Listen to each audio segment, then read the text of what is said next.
Marshawn Lynch and these 6 NFL players are beloved by everyone around the league, while these 7 players are equally as hated. One of the most hated of his generation was Albert Haynesworth. Once seen as a dominant force on the defensive line, Haynesworth's career began in 2002 with the Tennessee Titans. Despite flashes of brilliance, including 2 All-Pro seasons in 2007 and 2008, his attitude on the field became a point of contention with teammates and coaches questioning his work ethic. What truly defined Haynesworth's career was not his talent, but his lack of effort and his infamous temper. Haynesworth's temper was on full display during a game in 2006 against the Dallas Cowboys. After a play, he stomped on the unprotected face of Cowboys center Andre Gurdeau, causing several injuries that required 30 stitches. This act of violence led to a 5-game suspension, the longest for an on-the-field incident in NFL history at the time, and cemented his reputation as a dirty player. Following the 2008 season, Haynesworth signed a $100 million contract with the Washington Redskins for the 2009 season. Problems immediately ensued with the coaching staff as he would show up in poor physical condition during the preseason of 2009. His play significantly dropped off and would continue this way for the remainder of his time in Washington. This came to an end in 2010 when head coach Mike Shanahan suspended him for conduct detrimental to the club. Haynesworth was named the worst free agency move of the last decade by the NFL Network and would not play past 2011. His combination of lack of effort and dirty play made him hated by fans around the league. Unlike Rob Gronkowski, who is beloved for his incredible play and personality. As one of the most prolific tight ends to ever play the game, Gronk was a nightmare matchup for defenses. His ability to dominate in both the passing game and as a blocker made him invaluable to the New England Patriots dynasty. His chemistry with quarterback Tom Brady was unmatched, leading to numerous records, including the most touchdowns by a tight end in a single season, as well as 4 Super Bowl victories. Off the field, Gronk's infectious personality made him a fan favorite beyond just Patriots supporters. Known for his fun-loving, carefree attitude, Gronk was never shy about embracing the entertainment aspect of the game. His memorable touchdown celebrations, humorous interviews, and penchant for partying made him a larger-than-life figure in the sports world. His impact transcends football, as he became a cultural icon known for his enthusiasm, love of life, and connection with the fan base. Gronk's legacy is not just about his on-the-field dominance, but also the joy and energy he brought to the game, making him one of the most cherished players in NFL history. But JaMarcus Russell's legacy is a little different. His name has become synonymous with the term draft bust, and his career serves as a cautionary tale for NFL teams and players alike. Once seen as the future of the Oakland Raiders, Russell's story is a blend of immense potential, poor decision-making, and a legacy of disappointment. Coming out of LSU, he was known for his cannon of an arm, his towering 6'6" frame, and his ability to make jaw-dropping throws. NFL scouts and analysts were convinced that Russell had the tools to become the next great quarterback. Selected first overall in 2007, Russell was seen as the future of the franchise for the Oakland Raiders. However, his career quickly spiraled downward. He held out for a contract and missed crucial training during the 2007 preseason. When he finally did sign, it was a then record $61 million with $32 million guaranteed contract, a massive investment that would haunt the Raiders. Coaches complained about his poor work ethic, and it was rumored he would fall asleep in meetings. His performances on the field were consistently underwhelming, accumulating in 4,000 yards, 18 touchdowns, and 23 interceptions over 3 years with the Raiders. The epitome of his lack of dedication involves a story about the Raiders coaching staff giving him a blank film DVD to take home. When asked the next day if he watched it, Russell claimed that he had, unknowingly confirming to the coaches that he was not watching game film at all. For fans and analysts, his hatred stems from the belief that he never truly committed to his craft, turning what could have been a storied career into a cautionary tale of wasted talent. Someone who was always prepared for his games was Larry Fitzgerald. He was seen as the embodiment of what a wide receiver should be: reliable, hardworking, and immensely talented. So reliable that while never playing a snap on defense, he accounted for more tackles, having 39, than drops in his career with just a remarkable 29. His career is a testament to the power of perseverance and humility, earning him universal respect across the league. However, what truly set him apart was not just his talent, but his character. Throughout his career, he was known for his work ethic, willingness to improve, and his leadership on and off the field. Coaches and teammates praised his dedication, noting how Fitzgerald would often stay late after practice working on his routes and catching passes. His on-the-field success was matched by his off-the-field grace. He became a role model for young players and a favorite among fans for his humility and his commitment to community service. Fitzgerald's charity work, particularly his efforts in education supporting families affected by cancer, earned him the Walter Payton Man of the Year award in 2016 2016. Fitzgerald was universally liked and respected, opposing players often speaking about his sportsmanship and the way he carried himself in both victory and defeat. For fans and analysts, he represented everything that is right about professional sports. His legacy goes beyond the records and the Pro Bowl appearances. It's about the example he set, the lives he touched, and the way he played the game with the level of integrity that few can match. Someone who people feel might not have the same kind of integrity is Aaron Rodgers. Rodgers' career is a mix of unparalleled success, personal convictions, and decisions that have often alienated fans and media alike. His physical talent is unquestionable. He has the ability to throw pinpoint passes and a high football IQ, which has earned him multiple MVPs and a Super Bowl title. Scouts and analysts have long praised him as one of the most technically proficient quarterbacks to ever touch the game. However, Rodgers' career has been marred by controversy and perceived arrogance. His often blunt, sometimes cryptic comments to the media, as well as public stance during the COVID-19 vaccination debate, have painted him as a divisive figure. Rodgers drew significant backlash when he stated that he was, quote, immunized against COVID-19, which many took as misleading. When it was later revealed that he had not received a traditional vaccine, the controversy deepened, and Rodgers was criticized for being dishonest and endangering others. Rodgers has been involved in several high-profile disputes, including clashes with teammates and coaches, as well as a well-publicized rift in his own family. This is added to his complex and often misunderstood persona. Tony Romo, on the other hand, found himself beloved by fans and the media alike. His journey from an undrafted underdog to one of the most beloved quarterbacks in Dallas history and NFL broadcaster illustrates his resilience and charismatic personality. Signed as an undrafted free agent out of Eastern Illinois in 2003, Romo faced long odds in even making the roster, let alone becoming the starting quarterback for America's team. Despite these challenges, Romo quickly earned a reputation for his incredible work ethic, football intelligence, and natural leadership abilities. By 2006, he had taken over the starting job, and it wasn't long before he became the face of the franchise. His uncanny knack for turning broken plays into big games made him one of the most exciting quarterbacks to watch. Fans adored his gunslinger mentality as he consistently put the team on his back, leading them to several playoff appearances. However, Romo's career was not without its heartbreaks. Most notably, some key late-game interceptions and botched field goal holds in the playoffs left a bittersweet taste for many Cowboys fans. What truly endeared Romo to fans, though, was his relatability and charm. Whether it was his candidness in interviews, his approachable demeanor, or his ability to connect with fans on a personal level, Romo became a beloved figure in the NFL community. After retiring from football, Romo's transition to broadcasting further solidified his legacy. His insightful, enthusiastic, and often predictive commentary in the booth brought a fresh perspective to NFL broadcasts. It's unsure what he will be most remembered for when he finally steps away from the game. While Rodney Harrison, though, will be remembered as one of the dirtiest players in NFL history, with a reputation built on aggression and sometimes reckless style of play. Harrison's career spanned over 15 years with significant stints with the San Diego Chargers and New England Patriots. Harrison was known for his hard-hitting style, which was instrumental in the Patriots' defensive dominance during the Super Bowl runs in the early 2000s. However, Harrison's aggressive play often crossed the line, leading to numerous fines and suspensions for illegal hits. Peers frequently voted him as one of the dirtiest players in the league, a label that stuck with him throughout his career. Harrison's hits were known to cause significant injuries, and his reputation as a dirty player overshadowed his accomplishments on the field. He was often criticized for his disregard for the safety of other players, which made him a villain in the eyes of fans and opponents alike. Jason Kelce, though, earned his reputation for both his excellent play as the anchor of the Philadelphia offensive line and also his vibrant personality and deep connection with the fan base. Kelce's impact on the field as a center cannot be overstated. Drafted in the 6th round of the 2011 NFL Draft, Kelce quickly established himself as one of the premier centers in the league. His athleticism, intelligence, and leadership were crucial to the Eagles' success, particularly during their Super Bowl 52 victory. Off the field, Kelce is beloved by Eagles fans for his authenticity and charisma. His now iconic speech during the Eagles' Super Bowl parade, where he passionately defended his teammates in the city of Philadelphia, solidified his status as a fan favorite. Kelce's down-to-earth nature, combined with his willingness to speak his mind, has made him a beloved figure not just in Philadelphia but across the NFL. He's seen as a player who not only embodies the toughness and grit of the Eagles, but also the heart and soul of the city he represents. Possibly the polar opposite of Kelce is Lyle Alzado. Here it comes!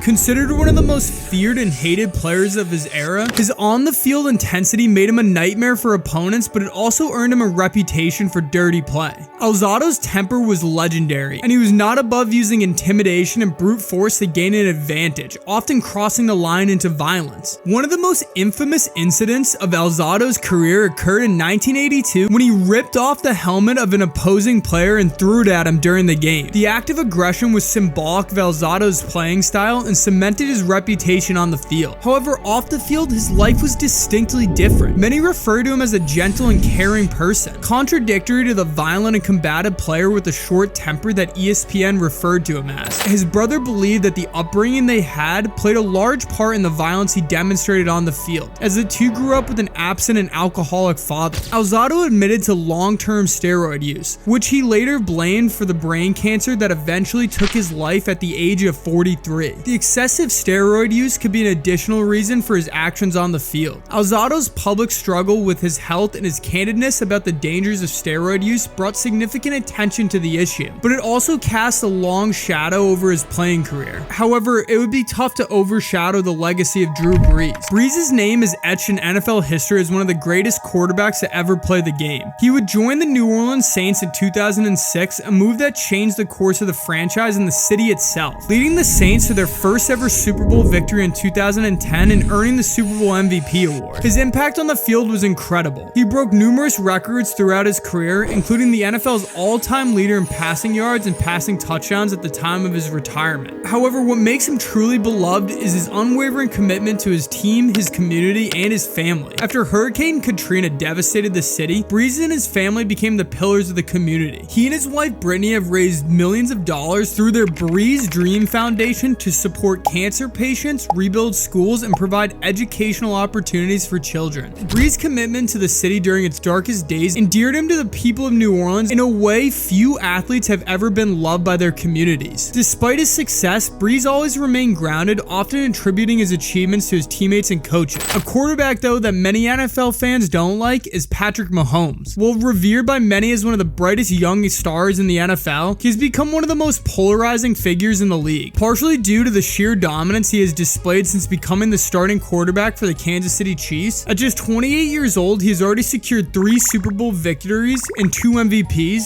and has an opportunity to be part of the first team in NFL history to win 3 consecutive Super Bowls. Mahomes' rapid ascent to the top of the NFL has made him a target of criticism, particularly from fans of opposing teams. Some of the hate that comes towards him may be misdirected at people's distaste for the actions of his wife and brother. This hate stems from Brittany Mahomes spraying champagne on Chiefs fans after a playoff victory over the Buffalo Bills, as well as Jackson Mahomes dancing on Sean Taylor's memorial logo before a game against the Commanders. Many saw both of these actions as disrespectful. However, Andrew Whitworth is one of the NFL's most respected veterans, admired not only for his longevity and excellence on the field, but his leadership, mentorship, and deep community service. Whitworth's career in the NFL is a testament to perseverance and consistent excellence. After more than a decade with the Bengals, Whitworth signed with the Los Angeles Rams in 2017, where he continued to excel even as he entered his late 30s, a time when most linemen have long since retired, finally being part of the Rams Super Bowl winning team in 2022 before announcing his retirement a month later. However, it's not just his skills on the field, but his character off it. Whitworth has long been known as a leader in the locker room, mentoring young players and setting an example of his work ethic and professionalism. His commitment to community service has earned him widespread admiration as well. His work with various charities, particularly those focused on children's education and well-being, reflects his deep sense of responsibility to give back. Whitworth's impact was recognized when he was awarded the Walter Payton Man of the Year award in 2021. Odell Beckham Jr., however, is one of the most talented yet polarizing wide receivers in recent NFL history. His entry into the NFL was nothing short of spectacular. Drafted by the New York Giants in the first round of the 2014 draft, Beckham quickly made a name for himself with one of the most memorable catches in NFL history. This catch, along with his explosive playmaking ability, catapulted Beckham into the spotlight and made him one of the most recognizable faces in the league. However, as his fame grew, so did his reputation for being a diva wide receiver. His emotional outbursts on the sideline, public feud with coaches and teammates, and a series of off-the-field incidences have led led to a mixed reputation. One of the most notable incidents was Beckham's infamous boat trip with fellow Giants receivers before a playoff game in 2017, which was followed by a poor performance in the game and a loss to the Green Bay Packers. Fans and analysts saw this as a sign of Beckham prioritizing his own lifestyle over the commitment to the game, leading to widespread criticism. Beckham's career has also been marked by several controversies, including altercations with players on his own team and on the other team. His behavior has often been viewed as a distraction, leading to frustration among fans and the perception that he lacks maturity and professionalism. Where Odell is known for his diva antics, Marshawn Lynch is known for his lovable antics. Beast Mode is one of the most beloved and unique personalities in NFL history. Lynch's rise to fame began with his bruising running style that made him one of the most feared running backs in the league. His Beast Mode persona was born with his relentless, never giving up running style, which was epitomized by his iconic 67-yard touchdown run against the New Orleans Saints in the 2010 NFC wildcard game. His on-the-field success with the Seahawks includes 5 Pro Bowls and a Super Bowl victory where he was a key contributor on the team's dominant performance. Off the field, Lynch's appeal goes beyond his football achievements. Known for his blunt and straightforward demeanor, Lynch often shunned the media, famously repeating during Super Bowl Media Day. While some saw this as controversial, many fans appreciated his authentic and his desire to let his play speak for itself. Lynch is also deeply respected for his community work, particularly in his hometown of Oakland, California. His Fam First Family Foundation focuses on empowering underprivileged youth by providing them with educational resources, mentorship, and opportunities for personal growth. His commitment to giving back to his community has solidified his status as a role model, particularly for young athletes from similar backgrounds.